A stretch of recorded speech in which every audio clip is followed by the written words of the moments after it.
النصارى حتى تتبع ملتهم قل إن هدى الله هو الهدى وإن اتبعت أهواءهم بعد الذي جاءك من العلم ما لك من الله من ولي ولا نصير. اے رسول، تم سے یہ یہودی ہرگز خوش نہیں ہوں گے، نہ یہ عیسائی خوش ہوں گے، یہاں تک کہ تم ان کی ملت اور ان کے مذہب کی پیروی کرو۔ اس زمانے میں یہود و نصارہ کا غلبہ تھا اور توحید والے تو بہت کم تھے، ایک سنگھرش تھا۔ تو اللہ نے فرمایا کہ اے رسول، یہ یہود و نصارہ آپ سے اس وقت تک خوش نہیں ہوں گے، راضی نہیں ہوں گے جب تک آپ ان کے مذہب کی پیروی نہ کرو۔ ان کے مذہب کی پیروی اگر آپ کرنے لگو، چاہے یہودی یا نصرانی کے، تو پھر سب ٹھیک ہے، جے جے کار آپ کا منایا جائے گا، بڑی جماعت آپ کی ہو جائے گی، آپ کے ہاتھ پاؤں چومے جائے گی۔ آپ ان سے کہیے قل ان ہدی اللہ هو الہدی، آپ ان یہودیوں سے عیسائیوں سے کہیے اللہ کی ہدایت ہی ہدایت ہے۔ اللہ کی ہدایت ہی دراصل وہ ہدایت ہے جن کی پیروی کی جا سکتی ہے، تمہاری نہیں، ان کی نہیں، ان کی نہیں۔ چاہے تم کتنی بڑی جماعت اس زمانے میں سب سے بڑی جماعت عیسائی کی تھی، اس سے چھوٹی یہودی کی تھی، اب مسلمان تو نگن کے برابر سے گنتی گنے جا سکتے تھے انگلیوں پہ، مگر ان کو خوش کرنے کے لیے ان کے مذہب کی پیروی آپ کرو، یہ ممکن نہیں ہے۔ آپ یہ کہہ دو کہ اللہ کی ہدایت ہی دراصل ہدایت ہے۔ قل ان ہدی اللہ هو الہدی، ہدایت اللہ کی ہی دراصل ہدایت ہے۔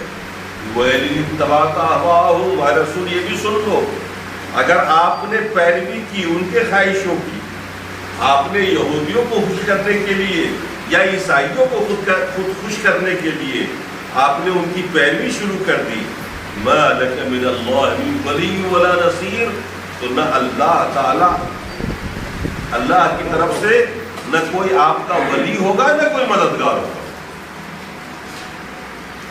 اللہ تعالیٰ آپ کا نہ ولی ہوگا نہ مددگار ہوگا اگر آپ نے ان کی پیروی کر لی رب کی ہدایت چھوڑ کر کے، تو پھر سمجھ لو اللہ تعالیٰ نہ آپ کا ولی ہوگا نہ مددگار ہوگا۔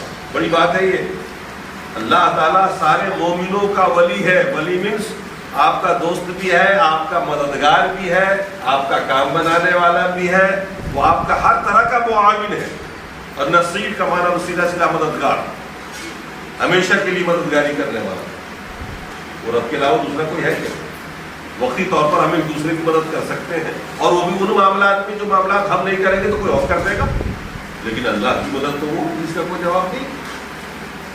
تو اے رسول، اگر آپ نے بھی ان کو خوش کرنے کی کوشش کی اور اس کے لیے میری ہدایت کو چھوڑ کر ان کی پیروی کر دی، تو پھر اللہ تعالیٰ آپ کا ولی مددگار نہیں ہوگا۔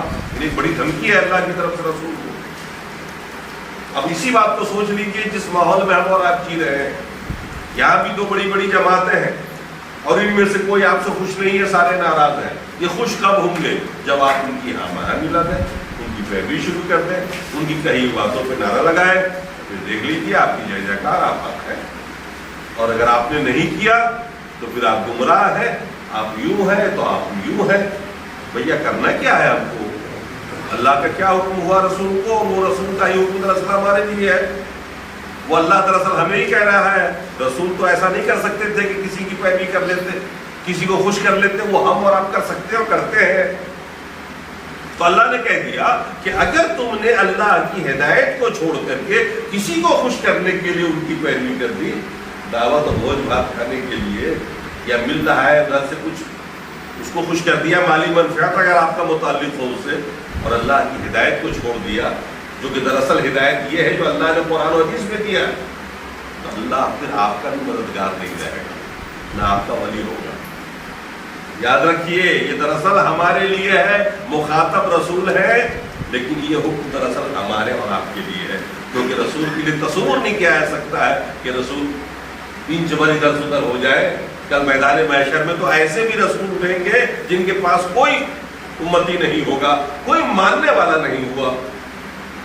ممکن تھا ان کے لیے کہ وہ خود ہی پھسل جاتے، کسی جماعت میں ہو جاتے، لیکن کیا ان نبیوں نے ایسا کیا؟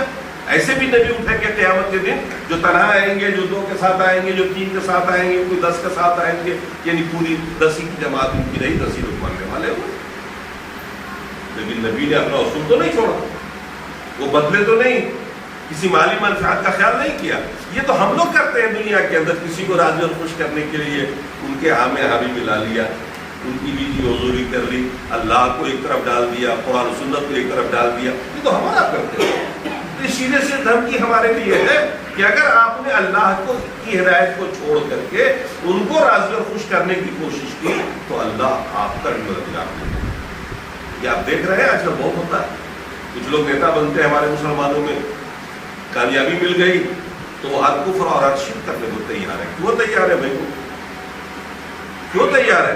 تاکہ اکثریتی طبقہ ہم سے خوش رہے، پھر ہمیں آگے ووٹ دے. یہ نہ ہوتا ہے. اب اللہ کی مرضی اور اللہ کی ہدایت کو چھوڑ کر کے ان لوگوں کی ہدایت کو قبول کر رہا ہے یا ان کا ہی دکھنے کے لیے ان جیسا بن رہا ہے، شرک کو سب کر رہا ہے. پھر اللہ تعالیٰ اس کا کیسے مددگار ہو جائے، کیسے ولی ہو جائے؟ ایسا بہت دیکھا جاتا ہے.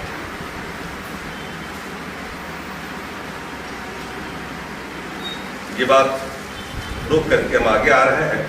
اب حضرت ابراہیم علیہ السلام کے بارے میں اللہ تعالیٰ فرماتا ہے، حضرت ابراہیم کی شخصیت بہت مشہور شخصیت ہے اور ابو الانبیاء ہے، اور ہر طبقے کا دعویٰ ہے کہ وہ ہمارے جیسے، کیونکہ ابو الانبیاء ہے. ان کے 2 بیٹے ہوئے نا، 2 بیویوں سے، ادھر سے یہود و نصارہ، ان میں ہزاروں نبی ہوئے، اور ادھر اسماعیل علیہ السلام، پھر ان سے آج ہم لوگ ہیں. لیکن ہم سے پہلے مشرکین کا جو طبقہ تھا ان کا بھی یہ دعویٰ تھا کہ ہم سب لوگ ابراہیم کے ماننے والے ہیں. تو ابراہیم کے ماننے والے سب ہوئے. یہود کہتے ہیں کہ ابراہیم علیہ السلام ہمارے جیسے تھے، جس دین پر ہم چل رہے ہیں وہی دراصل ابراہیم علیہ السلام کا دین ہے. نصارہ کا بھی یہی دعویٰ ہے، عیسائیوں کا بھی یہی دعویٰ ہے، کیونکہ عیسیٰ علیہ السلام کے ماننے والے ہیں اور عیسیٰ علیہ السلام نسل میں حضرت ابراہیم کے ہی ہیں. تو ان کا بھی دعویٰ ہے کہ ابراہیم علیہ السلام ہمارے ہیں، ہمارے نبی ہیں، ان کے راستے پر ہم چلتے ہیں. مسلمان بھی یہ کہتے ہیں. ہمارا بھی یہ دعویٰ ہے کہ حضرت ابراہیم علیہ السلام کا جو دین تھا بعین نہیں وہی دین اسلام. تو سنیے حضرت ابراہیم کے بارے میں اللہ نے فرمایا، وَإِذِ ابْتَلَىٰ إِبْرَاهِيمَ رَبُّهُ، جب آزمایا ابراہیم کو اس کے رب نے، اللہ نے آزمایا، بڑی بڑی آزمائش. آپ نے سنا ہوگا ان کو آگ میں ڈالا گیا، توحید کو چھوڑنے کے لیے آگ میں ڈالا گیا تھا نا. نہیں مانا انہوں نے، توحید پر قائم رہے، دیش بدر کر دیا گیا. شہر بدر نہیں بلکہ دیش ملک سے نکال دیا گیا. یہ دوسری آزمائش تھی. پھر تیسری آزمائش ہوئی، 20 بچے کو آپ بے آب ہو گیا، میدان میں چھوڑ دیا پکے میں، جہاں کوئی آبادی نہیں، معمولی تعلیم. پھر اس کے بعد ایک بڑی آزمائش ہوئی، اتنی بڑی آزمائش جو آزمائش کسی نبی کو نہیں دی اللہ نے اتنی بڑی. اپنے بیٹے کو ذبح کرو اپنے ہاتھ. بڑی بڑی آزمائشوں سے گزرا حضرت ابراہیم. کمال یہ ہے کہ ہر آزمائش میں پورا اتر گیا اللہ کے سامنے، پورا کر دکھایا. اللہ تعالیٰ اسی واقعے کا ذکر کر رہا ہے، وَإِذِ ابْتَلَىٰ إِبْرَاهِيمَ رَبُّهُ، جب آزمایا، امتحان لیا ابراہیم سے، ابراہیم کے رب نے بِكَلِمَاتٍ، چند باتوں، وہ چند باتوں سے اشارہ اسی طرف ہے جو میں نے بتایا. فَأَتَمَّهُنَّ، حضرت ابراہیم نے پورا کر دکھایا. ہر وعدے پہ کھڑے اترے، ہر امتحان پہ کھڑے اترے، ہر امتحان میں پاس ہو گئے. تو اللہ نے خوش ہو کہا، انی جاعلک للناس اماما، تجھے میں ساری دنیا کا امام بنا دیتا ہوں. جاعلک للناس، لوگوں کا تجھے امام بنا دیتا ہوں. امام، مقتدا، جس کی اقتدا کی جائے. دیکھیے یہود، نصارہ، مسلمان اور مشرکین مکے والے وہ بھی یہی کہتے تھے کہ ابراہیم کا دین یہی ہے، ابراہیم علیہ السلام ہمارے دین پر ہے. خود اللہ کے رسول کو اور مسلمانوں کو صحابی کہتے تھے کہ دین سے بھٹکتے ہوئے لوگ ہیں، ابراہیم کے دین پہ ہم چل رہا ہے. سب کے امام بن گئے نا. وہ پوری دنیا میں جو لوگ ہیں نا لگ بھگ انہیں تین طبقات میں بٹے ہوئے ہیں، یا تو وہ عیسائی ہے یا یہودی ہے یا مسلمان ہے، اور سب کے امام ہیں. جب سارے آزمائشوں میں مکمل پاس ہو گئے حضرت ابراہیم علیہ السلام، تو اللہ نے فرمایا انی جاعلک للناس اماما، اے ابراہیم تجھے میں لوگوں کا امام بناتا ہوں. اور کتنے ہمدرد تھے اپنے بچوں کے. قال کہنے لگے وہ من ذریتی، اے اللہ میری اولاد میں بنا دے میرے بعد، میری بعد جو میری اولاد ہوگی اللہ تو اس کو بھی امام بنا دے. قال لا ینال عہد الظالمین، یہ جو میرا وعدہ ہے یہ ظالموں کو نہیں ملے گا.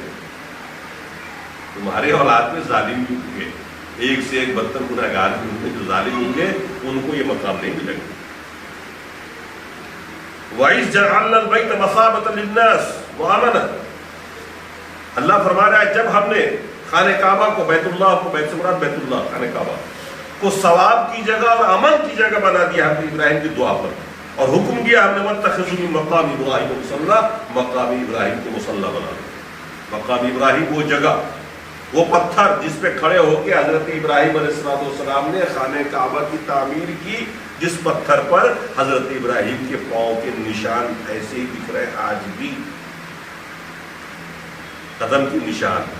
وہ پتھر آج سجا کے رکھا گیا ہے ایک مرتبان میں، ایک چھوٹا سا گنبد نما بنا ہوا ہے، سونے کی کور چڑھی ہوئی ہے، شیشہ ہے، گنبد نما ہے. آپ بھی جائیں گے عمرہ کرنے، حج کرنے تو دیکھ سکیں گے، غور سے دیکھیں گے تو دکھ جاتا ہے باہر سے. یہ تھا مقام ابراہیم. جب بھی آپ طواف کرتے ہیں، طواف کے بعد جو 2 رکعت نفل نماز پڑھی جاتی ہے وہ اسی جگہ آ کے پڑھی جاتی ہے. یہ مصلی، اللہ کے رسول کو حکم ہوا وَاتَّخِذُوا مِن مَقَامِ إِبْرَاهِيمَ مُصَلًّى. حضرت عمر رضی اللہ تعالیٰ عنہ فرمایا کرتے تھے کہ 3 ایسی باتیں ہیں، 3 ایسے مقام ہیں جہاں میری رائے کے موافق ہی قرآن نازل ہوا، اور اس پر ان کو بڑا فخر، اس بات پر ان کو بڑا فخر تھا. اور ان میں سے ایک یہ ہے کہ جس وقت یہ آیت نازل نہیں ہوئی تھی، جب مکہ فتح ہوا، تو حضرت عمر رضی اللہ تعالیٰ عنہ نے اللہ کے رسول سے کہا کہ اللہ کے رسول میرا خیال یہ ہے کہ آپ مقام ابراہیم کو مصلی بنا دیں، آپ یہاں کھڑے ہو کے نماز پڑھیں. اور پھر اس کے بعد یہ آیت نازل ہوئی. گویا اللہ تعالیٰ نے آپ کی مرضی کے موافق نازل فرمائی نہ ہے. اسی طریقے سے پردے کا حکم جب نازل نہیں ہوا تھا تو حضرت عمر بار بار اللہ کے رسول سے کہتے تھے کہ اللہ کے رسول کم سے کم ازواج مطہرات کو آپ پردے میں لیں، ان کو باہر مت دیں آنے کے لیے. ان پہ مطلب اتنا کہتے تھے وہ بار بار، اتنا وہ ایک طرح سے ٹارچر کرتے تھے کہ امہات المومنین ناراض ہو گئی کہ یہ عمر ہر بات میں دخل دیتا ہے، ہم لوگوں کو پردے میں کرنا چاہتا ہے. تو عمر کہتے تھے کہ سب کو، سارے مسلمانوں کو پردے میں کیجیے، لیکن کم از کم اس کو نہ بھی ہو تو امہات المومنین، کیونکہ ڈر یہ ہے کہ ان کی وجہ سے لوگ آپ کا کچھ نہ کچھ اڑا دیں گے، بدنام کر دیں گے، آپ ہمارے رہبر ہیں، رہنما ہیں، مقتدی ہیں آپ، اور پھر کہاں کہاں صفائی دیتے پھریں گے. ہم تو عام انسان ہیں، ہمارے ساتھ کچھ بھی ہو سکتا ہے، لیکن آپ کے ساتھ نہیں ہوگا. اس کے بعد ہی پردے گئے، اور پردہ بالکل ضروری ہو گیا مسلمان. ایک اور مقام اس طرح کا ہے. حضرت عمر رضی اللہ تعالیٰ عنہ کی جو سوچ ہوا کرتی تھی نا، وہ نبوی سوچ ہوا کرتی تھی، وہ قرآنی سوچ ہوا کرتی تھی. اسی لیے اللہ کے رسول نے فرمایا لو کان نبیا بعدی لکان عمر، اگر میرے بعد کوئی نبی ہوتے، میں تو آخری نبی ہوں، میرے بعد ہوں گے نہیں، لیکن اگر میرے بعد کوئی نبی ہوتے تو یہ عمر نبی ہوتے. وہ ایک سوچ ہوتی ہے جو اللہ تعالیٰ دیتا ہے. یہ مقام تھا. بہرحال تو آج بھی دیکھیے ہم سب لوگ طواف کرنے جاتے ہیں، عمرہ کرتے ہیں، حج کرتے ہیں، تو وہی مقام ابراہیم کا مقام ابراہیم. بہرحال تو اللہ نے فرمایا کہ دیکھو حضرت ابراہیم نے دعا کی تھی، اور اس دعا کے بعد اللہ نے فرمایا کہ ہم نے شہر مکہ کو، اس کو، بیت اللہ کو ثواب کی جگہ بنا دیا کہ اس میں آپ بیٹھے بھی اگر ہیں تو آپ کی عبادت ہو رہی ہے. خانہ کعبہ کو آپ دیکھ بھی رہے ہیں تو بھی عبادت ہو رہی ہے، آپ کو نیکی مل رہی ہے. اس جگہ پہ رہنا ہی عبادت ہے. اور جب وہاں تلاوت آپ قرآن کرتے ہیں، نوافل پڑھتے ہیں، فرائض پڑھتے ہیں، تو پوچھئے ہی مت 70,000 گنا یا لاکھ گنا دیگر عبادتوں میں بھاری ہے وہ عبادت، مختلف روایتوں میں آیا۔ وَعِدْنَا إِلَىٰ إِبْرَاهِيمَ وَإِسْمَاعِيلَ، اور ہم نے وعدہ لیا ابراہیم و اسماعیل سے، باپ بیٹے دونوں سے، ان طہر بیتی، کہ میرے اس گھر کو یعنی خانہ کعبہ کو پاک و صاف رکھو گے آپ لوگ، للطائفین والعاکفین، جو باہر باہر سے لوگ آئیں گے طواف کرنے کے لیے خانہ کعبہ کا، والعاکفین، جو یہاں آ کر اعتکاف کریں گے، ٹھہر کر کی عبادت کریں گے، ورکع سجود، اور جو رکوع کریں گے یہاں کے سجدے کریں گے، یعنی عبادت کرنے والے لوگوں کے لیے آپ باپ بیٹوں کی ذمہ داری ہے کہ آپ ان کو صاف صفائی کر کے رکھو گے۔ اس سے اندازہ لگا لیجیے کہ مسجد کی صاف صفائی کتنی اہم بات ہے۔ یہ اپنے گھر کے صفائی کرنے سے لاکھوں گنا زیادہ اجر کا حامل ہے کہ جہاں آپ نماز پڑھتے ہیں، جہاں لوگ نماز پڑھنے آتے ہیں، اس کی صفائی اپنے ہاتھ سے کریں۔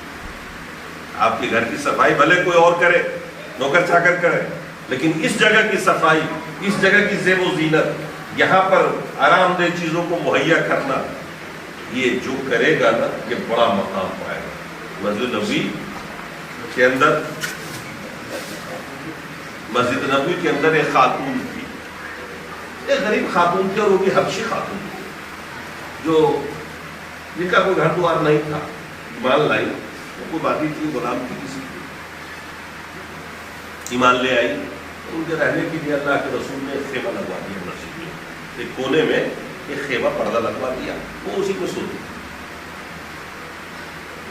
پھر ایک دن ایسا آیا کہ ان کا انتقال ہو گیا، رات کے ٹائم انتقال ہوا تو صحابہ نے اٹھایا اور تجہیز و تکفین کر دیا، دفن کفن کر دیا، جنازہ پڑھ لیا، دفن کفن کر دیا، اللہ کے رسول کو خبر بھی نہیں۔ وہ سوچا کہ معمولی خاتون ہے، وہ صفائی کرتی تھی مسجد کی، اس کا کام کیا تھا؟ مسجد کا صفائی کرنا، وہ اپنے آپ کرتی تھی، بس اس کو شوق تھا خدمت کرنے کا کہ روزانہ مسجد نبوی میں بار بار وہ جھاڑو لگا کے صاف صفائی کرتی تھی، بنا کرتے، اور اسی میں رہتی تھی۔ انتقال ہو گیا رات کے ٹائم، اور آپ جانتے ہیں کہ صحابہ دیر تو کرتے نہیں تھے، یہ تو دیر اپنے یہاں ہوتا ہے کہ بھیا ابھی رک جاؤ، کل کر لیں گے، پرسوں کر لیں گے، ابھی بیٹا آنے والا ہے، بیٹی آنے والی ہے، وہ دیکھ کے تھوڑا دیر نہیں کرنا چاہیے۔ رات کو ہی دفن کر دیا۔ اللہ کے رسول نے 2 دن کے بعد پوچھا کہ وہ خاتون نہیں دکھ رہی جو مسجد میں صاف صفائی کرتی رہتی تھی، تو صحابہ نے کہا یا رسول اللہ اس کا انتقال ہو گیا۔ انتقال ہو گیا؟ مجھے بتایا نہیں، کیا ہوا پھر؟ کہا ہم لوگوں نے تجہیز تکفین کر دی، سوچا معمولی عورت تو اس کے لیے آپ کو کہہ دیں گے۔ اللہ کے رسول نے فرمایا مجھے فوراً اس کی قبر پہ لے چلو، مجھے اس خاتون کی قبر پہ لے چلو، میں جنازہ پڑھوں گا اس کے اوپر جا کر۔ چنانچہ صحابہ آپ کو لے کے گئے اور آپ نے نماز جنازہ ادا۔ آپ اندازہ لگا سکتے ہیں ایک مسجد کی صاف صفائی کرنے والے کا کتنا مقام ہے۔ اور بھی بہت سے لوگ وہاں پر رہتے ہیں، مرتے رہتے تھے، سب میں تو اللہ کے رسول نہیں جاتے تھے، یا سب میں نہیں بلایا جاتا تھا، آپ کو خبر بھی نہیں دی جاتی تھی، آپ کو پتہ بھی نہیں چل پاتا تھا۔ لیکن اس خاتون کو جو مسجد نبوی میں جھاڑو لگاتی تھی، آپ نے نہ دیکھنے پر پوچھا اور پھر قبر پہ گئے اور آپ نے جنازہ پڑھا۔ اس سے پتہ چلتا ہے کہ مسجد کی صاف صفائی، زیب و زینت کتنا بڑا مقام ہے اور کتنی بڑی نیکی ہے۔ تو یہ بہرحال حکم دیا اللہ تبارک و تعالیٰ نے باپ بیٹے دونوں کو کہ آپ دونوں پاک رکھو گے طواف کرنے والوں کے لیے، اعتکاف کرنے والوں کے لیے، رکوع سجدہ کرنے والوں کے لیے۔ اور اسی خانہ کعبہ کی تعمیر کرتے ہوئے حضرت ابراہیم نے دعا کی تھی، وہ دعا سن لیجیے۔ وَإِذْ قَالَ إِبْرَاهِيمُ رَبِّ اجْعَلْ هَٰذَا بَلَدًا آمِنًا، دعا کی تھی اے اللہ تو اس شہر کو امن والا شہر بنا دے، جس میں کوئی بھی آئے تو امن میں رہے، جس کے اوپر جس سے نہ کوئی جھگڑا کرے، نہ قتل کرے، نہ مار دھاڑ کرے، اس کے ساتھ بالکل معمول ہو جائے۔ اس شہر کو تو امن والا شہر بنا دے، وَارْزُقْ أَهْلَهُ مِنَ الثَّمَرَاتِ، اور اس شہر میں رہنے والوں کو اے اللہ تو پھلوں سے روزی دے۔ روزی، پھل کا روزی بہت قیمتی چیز ہے۔ ہم لوگ دال بھات ترکاری کھا کے پیٹ بھرتے ہیں، یہ پیٹ بھرنے کی چیز ہے، پروٹین نہیں ہے اس کے اندر، وٹامنس نہیں ہے۔ پیسے والے لوگ پھل کھاتے ہیں جو موٹے بھی نہیں ہوتے اور ساری چیزیں ان کو مل جاتی ہیں۔ ہم لوگ اتنا بھات روٹی کھا کے اپنا پیٹ بھر لیتے ہیں، غربت ہے ہماری۔ دعا کی اس وقت حضرت ابراہیم علیہ السلام نے کیا کہا؟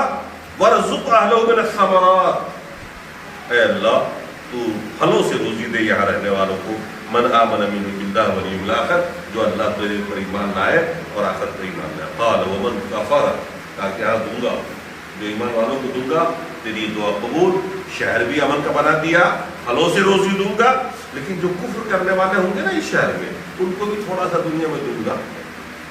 فَأَمَتِّعُهُ قَلِيلًا، اب کافر کو فائدہ کتنا ہوگا؟ جب تک زندہ رہے گا جب تک نہ کھائے گا پیے گا، اور پھر مر جائے گا تو جہنم میں نہ ہو.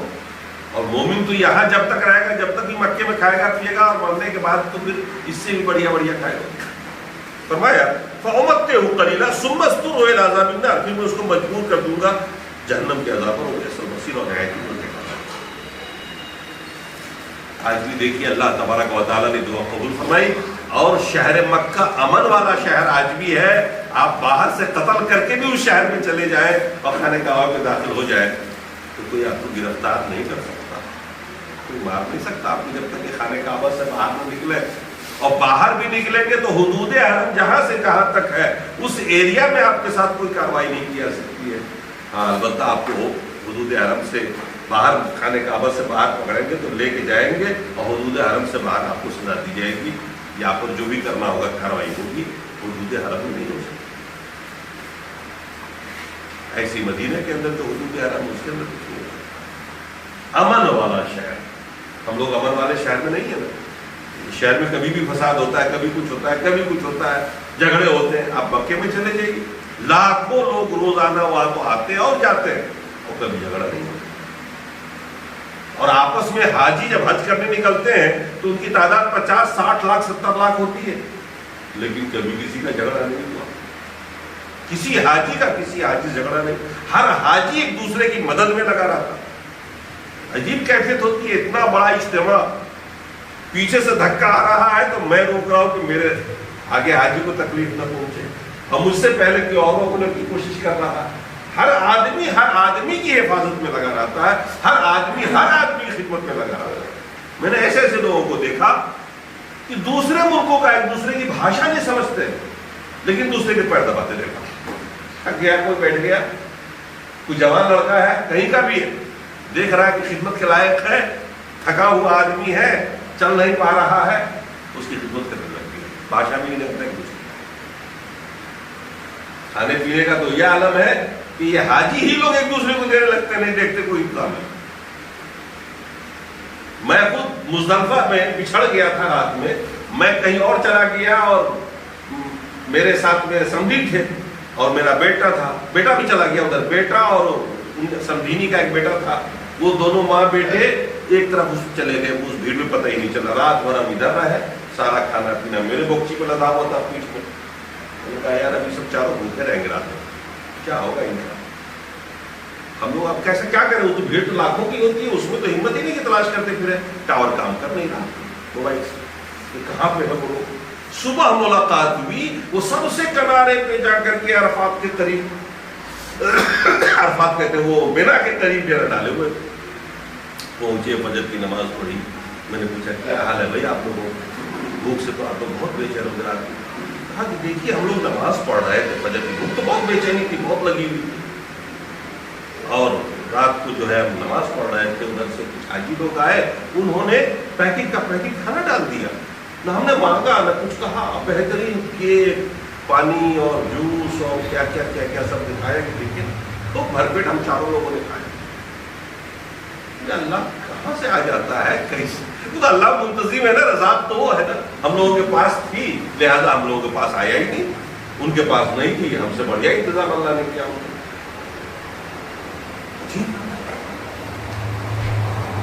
بہرحال حضرت ابراہیم علیہ السلام دعا کی، اور وہ دعا ایسے قبول ہوئی.